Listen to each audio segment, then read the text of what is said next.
Mr. Edwards, I have a question. Well, it's kind of a two-parter. Actually, between the two of you, I've heard this now.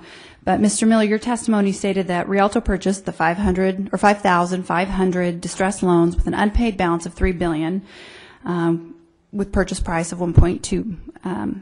However, Rialto paid the $250, which is 8 cents on the dollar down, and the FDIC picked up the remaining 600 plus million. So that's meaning that you put down 8 cents on the dollar, and I have two questions with that. First, how were these deals negotiated? And second, perhaps this is more from Mr. Edwards, was the highest bidder really 8 cents?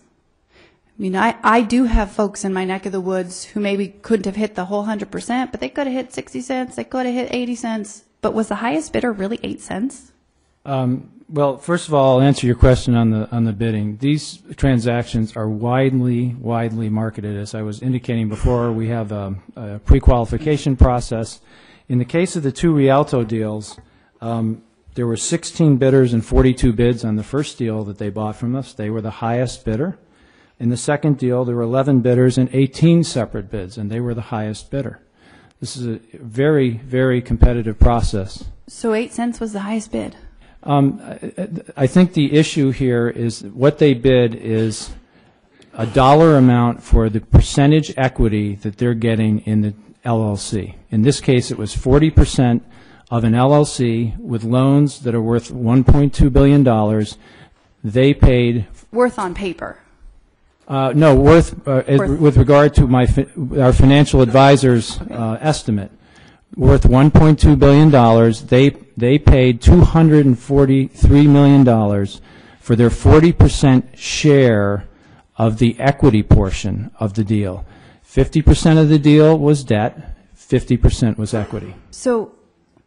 So in other words, they bought, yes, they bought 20% of the deal. 8 cents was the highest bidder in terms of recovering. Okay, so if you look at this as a metric of percentage of book value, the 8 cents is correct. Well, I got to tell you, one thing I keep hearing is I ask a question, and sometimes it's, well, it was the whole portfolio. We can't pick and choose pieces of it. And then I hear, well, you know, you can't break it down. I keep hearing different points made in response to questions. In my mind, we had willing people who could have performed, and it was the FDIC who stepped in, and it was one of the first banks that went down in our region. Granted, I don't think y'all knew what you were doing, and were bearing the consequences.